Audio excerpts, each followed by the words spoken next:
episode 1. Yes, the faces look the same because we are, but we have a new name, the Scarlet and Black Nation Podcast. We are your hosts. I am TJ Kern, that is Blake Hartsfield. Blake, Scarlet and Black Nation, new branding. We've got all those guys at Scarlet and Black Insider. We're going to be doing some cross promotion with them here down the stretch of things. And man, first of all, it's been a long time. You know, we normally take a summer hiatus, and boy, how football season has crept up on us quick. But first things first, congrats, baby number 2, my friend. Another Red Raider. Another Red Raider. I dig it. So, new house, new kid, lots going on. Been a busy summer, TJ. Yeah. But getting ready for the football season around the corner. We are in camp, so I'm excited for that. I got a new apartment. Got me a new little setup. There you go. Looks good. So I'm excited about that. And man, we're looking forward to covering some football. It's going to be a lot of fun. We're still drinking the Kool-Aid, and not only are we drinking the Kool-Aid, Blake, the entire country is now drinking the Kool-Aid, and we're going to get into that here in a little bit. But first, Blake, we've got to finish where we left off, which was March Madness, the Red Raiders, and they were up, 12 on Florida? Something like that, with like 3 minutes to go. Yeah. And they blow that game, and the two of us were just like, oh, man, like that was tough. And then to go watch Florida go on and win the national title, knowing that you had them beat, that was tough to watch. PJ, it hurt too much to come on here and talk about it, man. I think we were both crushed. One of my buddies who's the best man at my wedding is an Arkansas fan, and he's like, man, that sucks. That's the worst way to lose. He goes, but you guys Florida kind of did to you what you did to us. And I quickly pointed out, I was like, well, while it was similar in that it was a late comeback, the difference is y'all didn't miss a bunch of free throws down the stretch to let us back in the game. We kind of earned our way back in the game. TJ, we let Florida off the hook. D5 missed a couple of big free throws. JT Toppin missed a couple of big free throws. If they make even a couple of those, Florida just doesn't have the juice to get all the way back. Give a lot of credit to Clayton. He went nuclear that. He turned into Steph Curry in Steph Curry's house and was making some circus threes late in that game to bring them back. But at the end of the day, it was fueled by missed free throws, and that hurts a lot. And TJ, obviously you don't know that you would have gone on and won the national championship, but you did have, in my opinion, you had Florida beat. I don't know that the matchup in the Final Four against Auburn would have been really interesting because Auburn's got some size like you do, and it would have been an interesting matchup. But should you've gotten through that game, we knew this team could play with Houston. They split with Houston, and neither game were they at full strength, right? They didn't have JT Toppin in the game that they beat them down on the road due to the worst ejection in the history of college basketball, which, by the way, I don't know if you saw, they changed the rule because of that. That rule, it's now the JT Toppin rule. And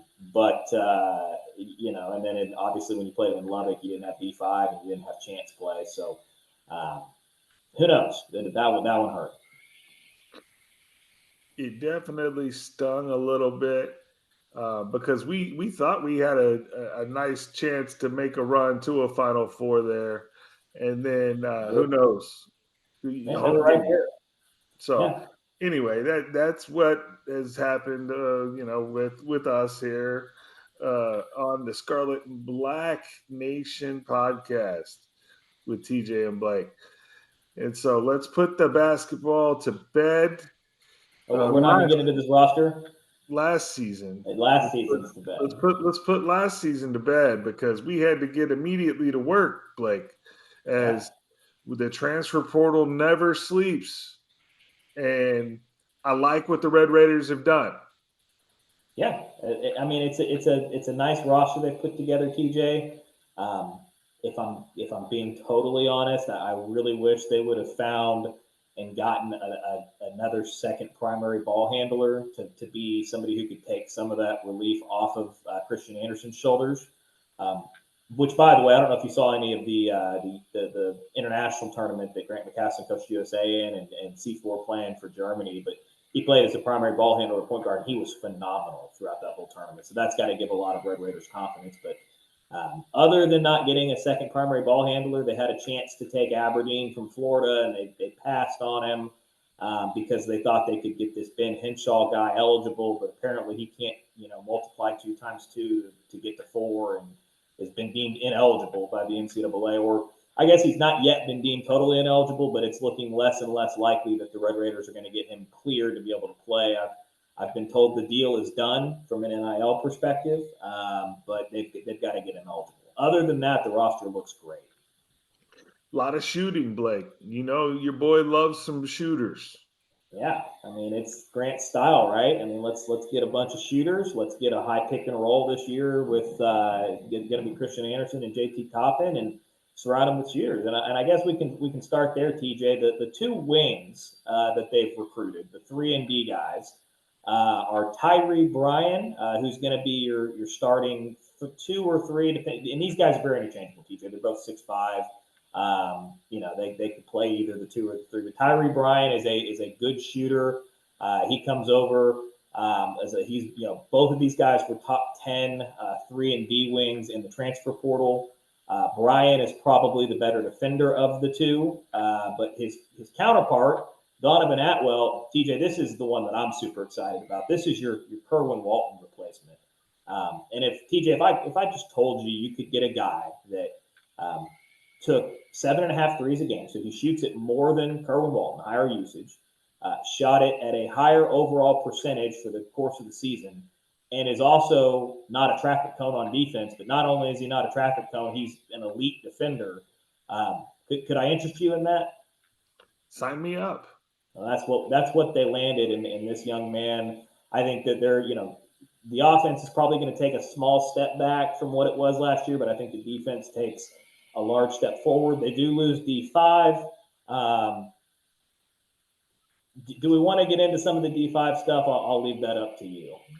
I mean, I was thinking about going that way. What are your thoughts on it?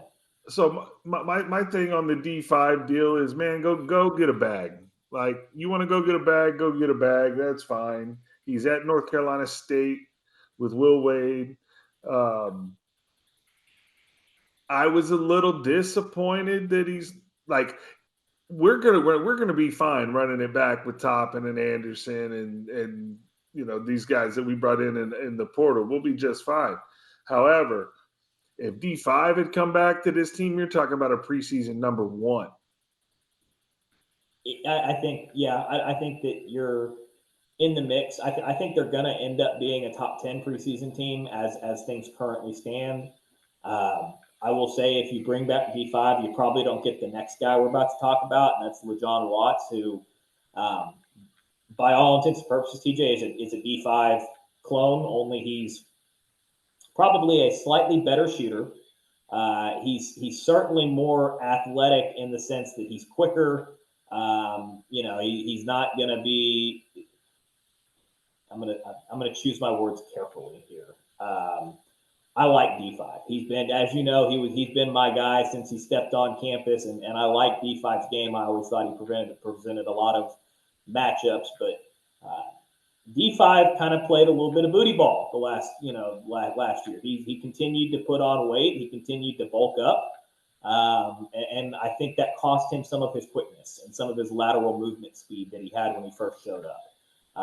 Go look at a picture from when he left Nevada to when what you saw at the end of the tournament last year, and he put on some weight, some muscle. So LeJon Watts is a little quicker, better shooter, is probably better going downhill to the basket than D5, but obviously he doesn't play the booty ball nearly as well because he's not as big.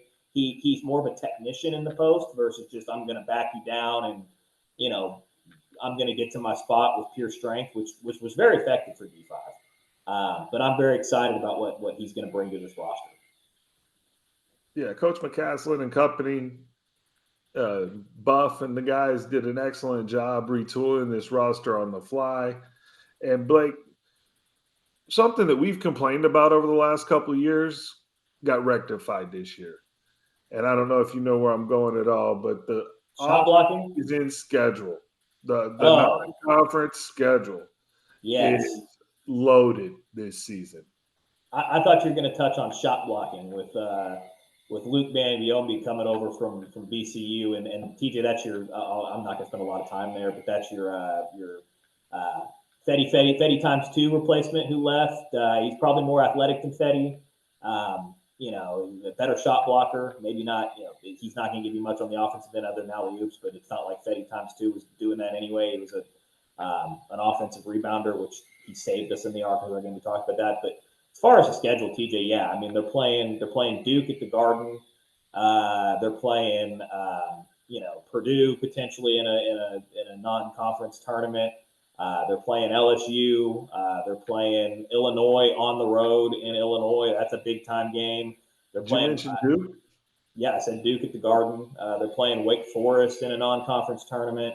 Are They're they playing playing. A&M again or no? No, they're playing Arkansas in Okay. Dallas, which I got announced last week. So the schedule's significantly better. But no longer will the bracketologists of the world and the committee be able to knock them down a seed line or two because you didn't play anybody, you played a bunch of cupcakes in the non-conference. They're going to play a tough schedule. They're going to be battle tested for the Big 12. They're going to lose a couple non-conference games, TJ. And that's okay, right? Use the early It's season all to. about being prepared for March. Yeah, absolutely. And I look, they're going to take some knocks in this schedule. Now it's going to help them in their metrics and all of the computer rankings for when you get seated in the field. I don't see any reason why this team, if they live up to what they're expected to do, isn't a top three seed again in the tournament. Depending on they could be as high as a two. They're going to have the schedule to be a one seed if they win enough games. So it will not be that the lack of a non-conference schedule will not prevent them from that like it has in the past, or being on the two line. But I have full confidence in Grant McCaslin. I think he's proven this, TJ. We're about to shift gears and talk about the other coach, McGuire. I like both guys, but I have more confidence in the coaching ability of McCaslin, and him to have his team ready to go when it matters in the postseason in March. And I'm going to leave it at that. I am all aboard that with Coach McCaslin.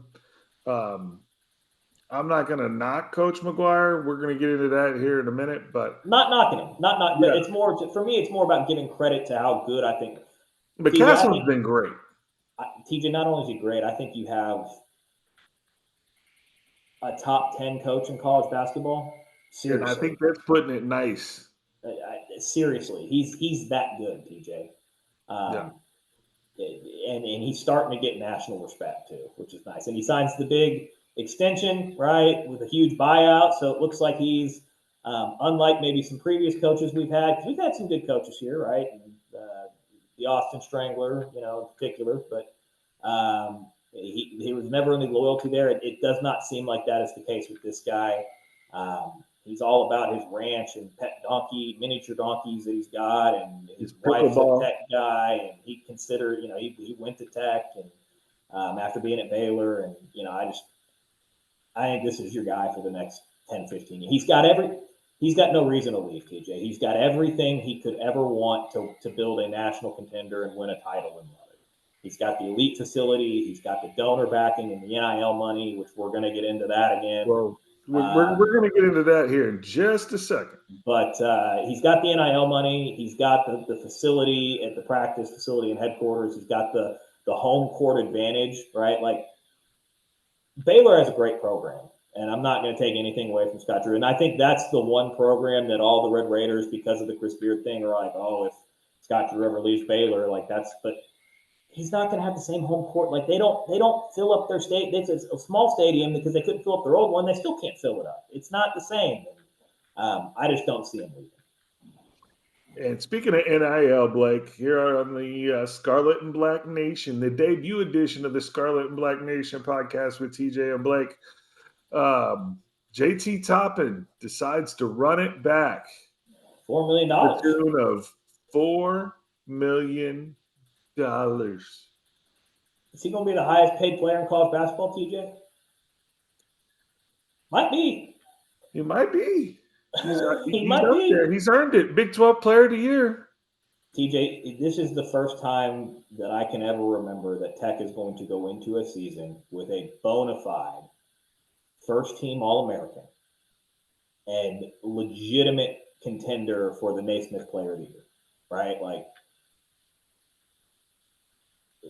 JT's that good. And he's going to work on that outside. I mean, he started to knock him down last year. If he gets in the gym and can really show these scouts that he can stretch it out a little bit better, that's really the only hole in his game. TJ's best player in the Big 12 this year. Yeah. Period.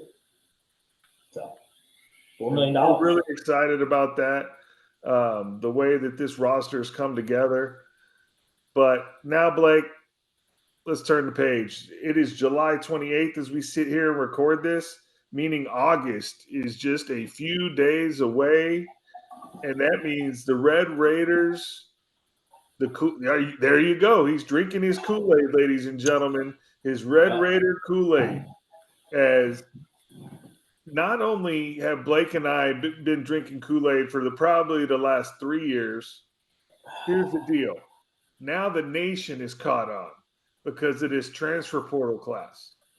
We're going to get into the transfer portal class. We're going to get into a little bit of the offense, a little defense.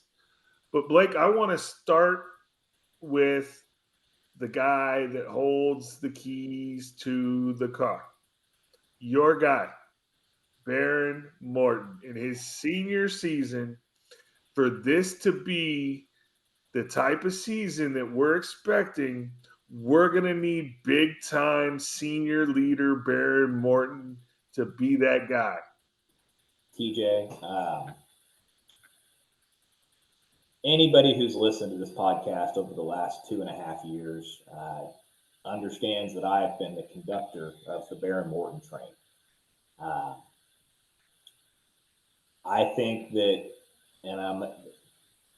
Baron Morton is going to take this team to the promised land, TJ. He's going to have a big-time season.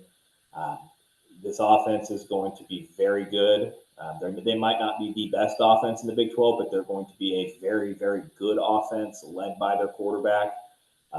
New coordinator, which the play calling should improve, and I'm not going to rehash my issues with Kitley's. Congratulations to him on getting a head coaching gig. TJ, the biggest and first reason that I think that Baron is going to have a big season is I think this is the healthiest Baron Morton has been since his freshman year in his first 3 starts before he got hurt in the TCU game to that alligator roll. Where we saw zip on the ball, we saw a guy that could, deliver balls on time with zip all across the field. TJ, he just got back last week from the Manning passing camp where they invite, the top 10, 12 quarterbacks in the country. And he threw 700 balls in 3 days. Okay, he's not throwing 700 balls in 3 days unless he's 100% healthy from that shoulder surgery that he finally got fixed at the end of last season. Reason 2, TJ, despite I might be in the minority here, I don't think Baron Morton was bad last year. Do I think he was the best quarterback in the conference? No. Do I think he was a top 5 quarterback in the Big 12? Absolutely. I think he was very good. I think he had a couple of bad games. Now, the Washington State, the whole team played bad, though, TJ. That wasn't just Baron Morton. That was the whole team, right? Right. Had him running for his life. Yeah, and which brings me to point 3. The investment in this transfer portal class in the offensive line to finally protect him, right? Sampson on the left is going to be huge. That's a legitimate, bona fide NFL left tackle. Probably a first, second round pick. They bring in Zambrano, who's the best guard in the transfer portal. They're going to actually have him play right tackle. Yados, the other tackle they brought in, is going to play left guard. They bring back Carter in the middle to play center. Sheridan Wilson's going to play center, and Carter's going to play right guard. TJ, they've got depth. They've got the kid from Colorado, Campbell, backing up at center, and he's your first guard off the bench. So the offensive line should be significantly better. TJ, they've reloaded at the weapons, right? You've got Virgil, who they brought in, who's the top 5 receiver in the transfer portal. They've got Koyikin back. They finally they got Micah Hudson back from A&M, and by all accounts through camp, we knew the talent was there, but he seems focused this time, trying to win the slot receiver job. Terrence Carter Jr. was the number 1 tight end in the transfer portal. They bring him in, and then they lose Taj Brooks, but TJ, they replace him with Quentin Joyner, who's an NFL running back out of USC, and USC don't recruit bad running backs. So I think Baron Morton's going to have a big time season. I definitely do here on the Scarlet and Black Nation podcast here with TJ and Blake. Man, I am thrilled for Baron Morton to get this opportunity to be healthy, to finally have some protection, to be able to sling it, and to be able to prove to us and to the rest of the fan base that he can be that dude. Yeah, absolutely. And I think the scheme is going to help him more, TJ. I mean, I talked about it a little bit when they hired him, but this is not a true air raid. It's more out of the Bryles offshoot of the air raid from Leach. It's more of the veer and shoot. They're going to run, and then take deep shots. And Baron Morton throws a great deep ball. He does. And you got Caleb Douglas and who can go get the football. Virgil 6'5", Koyikin working over the middle, Micah Hudson, like Terrence Carter. He's got weapons to go deep and take shots and have a more vertical oriented route tree. And I'm really excited to see what this offense is going to look like. And sorry, Payday Douglas. I take that back. I correct myself. Payday Douglas out there on the outside. Yeah.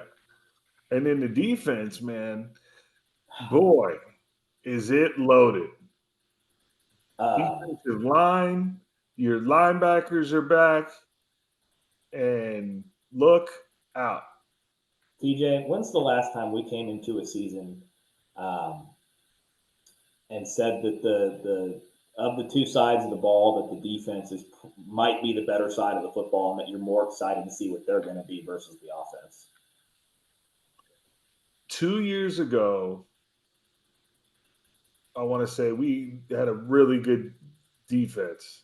If you think that defense was good, TJ, This defense is going to make that defense look like a Conference USA defense. And I don't say that lightly because that was a good defense, right? But TJ, ESPN released their top 10 defensive lines in the country. I think number 1 was Ohio State. Number 2 was Georgia, and number 3 was Texas Tech, ahead of Texas, ahead of Alabama, ahead of LSU, ahead of Penn State, ahead of Oregon, ahead of TJ. This defensive line is going to absolutely dominate this conference, and they're going to create pressure. You cannot, and I don't think people understand. They had a great defensive line coming out of the fall transfer portal in December, right? Mm-hmm. But adding David Bailey in the spring, the best edge rusher who's going to be a first-round draft pick, TJ, pairing him with Lee Hunter, the best defensive tackle in the Big 12, it's pick your poison, right? Like if they don't add David Bailey, teams could come in and say, okay, we're going to double team Lee Hunter. He's still going to make an impact, but we're going to limit what he can do. You can't do that anymore because if you double team Lee Hunter, David Bailey's coming at you. If you double team David Bailey, you're leaving Lee Hunter one-on-one, and he's gonna eat any guard or center in this league.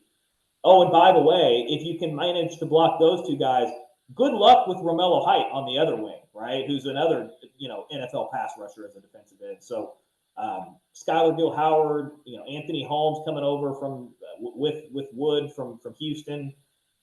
TJ, this defensive line is going to dominate. They're going to create space for Rodriguez and Roberts to run and make plays.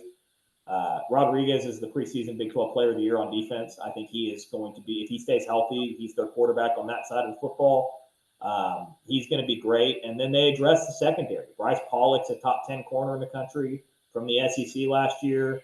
They bring in the All-American in Division II from North Dakota State at safety. TJ, this defense is going to be just really, really freaking good. Not only that, man. Let's get into the coaching, okay? We talked about McCaslin. We talked about the tree of trust with Grant McCaslin. Like we're all in on Grant McCaslin. Joey McGuire, the pom pom waving, program building dude we love. Now we've had some ups and downs in 3 years on certain things on the sideline.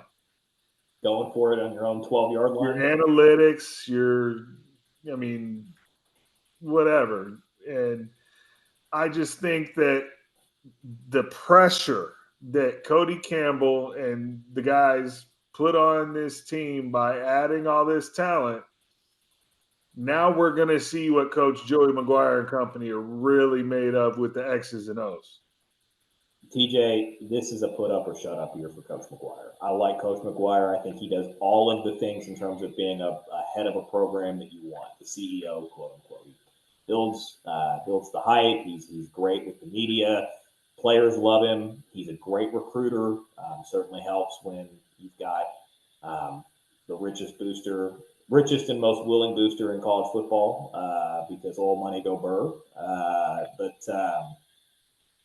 McGuire's got to get it done, TJ. He can't go 8-5 this year with this roster. You mentioned the talent. I've talked a little bit about it. Mel Kiper, Todd McShay, that they've released a list of the teams with the most NFL draftable players coming into this year in college football. TJ tied for first with Alabama at 15 draftable players as Texas Tech. They have as much talent as anyone in the country. So you got to tip your hat to Cody Campbell and company, right? And since all this has happened, they take the 5-star Felix Oho, who's not going to be on this year's team, but they get him as an offensive tackle from Texas and take him away from the Longhorns. And people, national writers have come down and going, how in the heck is Texas Tech doing this? And obviously the money's a huge part of it, but they all talk about how this is the best football facility in the country. They've all walked in and said, oh my God, it blows away anything you see in the SEC, anything you see in the Big Ten. So Cody invested the $250 million there. We've got the best facility. They've got the most complete and aggressive NIL program in the country. It's time to start winning football games. No lie.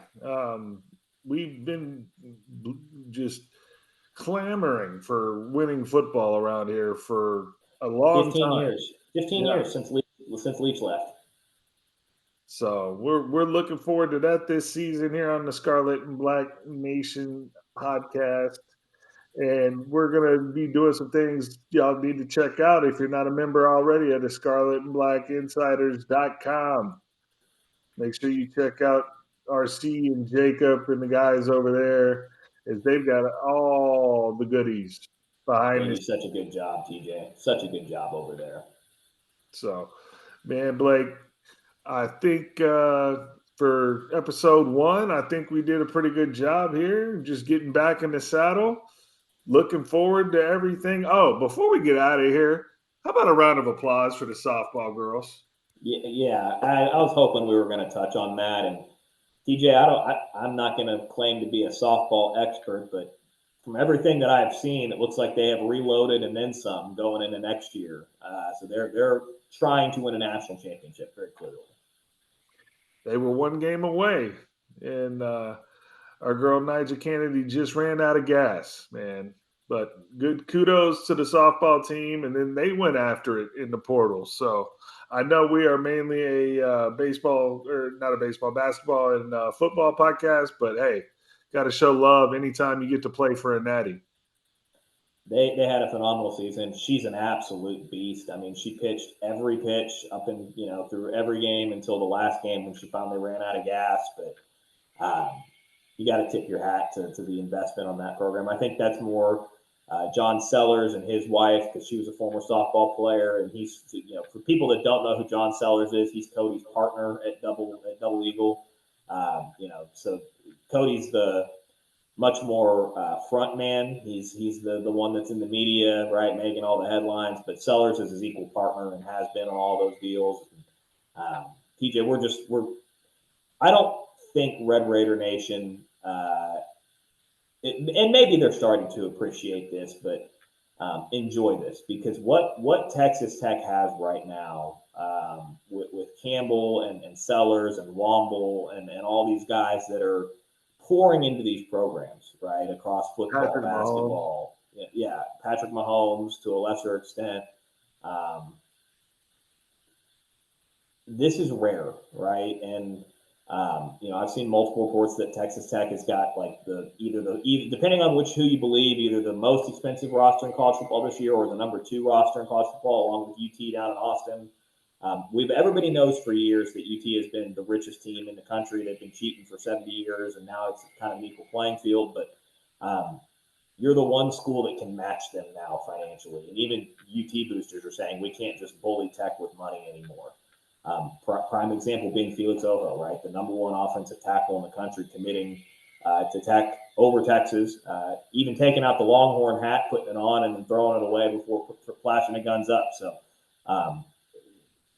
people need to enjoy this. But how many times do you see, the kids do that and they blah blah blah, right? But I don't know that you've ever seen momentum like this before the wins. Yeah. Like, think about it. We've been 8-5, right? Like, I mean, it's been good for Tech, but you're talking about landing ridiculous recruits without going 10-2 and winning a Big 12 championship. TJ, I don't know if you believe the reports. It hasn't happened yet, but LaDainian Guyton, the number 1 defensive end and number 1 overall prospect in the class of 2027, that's probably going to reclassify into 2026. He's out of Georgia. Everybody and their mother said, "Oh, he's going to go to Georgia, right? Defensive end. He's going to go play for Kirby Smart." And all the predictions say Texas Tech.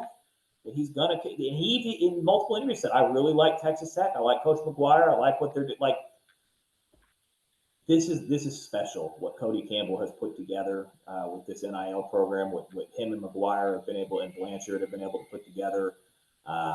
This is special, and people need to enjoy it. And it's time to go win. I don't know if you want to go through and do schedule predictions or not, but we still got some time. We can do the schedule before they kick off. How about that? Sounds like a plan to me. Well, congrats again on baby number 2 and the new house and all that, and your off season here. And I'm looking forward to getting back with you covering some Red Raiders, man. It's going to be fun here on the Scarlet and Black Nation post, whatever we are. We're not because we're not. I was going to say post game, but we're not doing a post game. So podcast. That's what we are. All right, man. Sounds good. Blake, how do we get out of here, man? Wreck 'em. We will talk to you guys very soon. Scarlet and Black Nation Insider podcast. We'll work on it.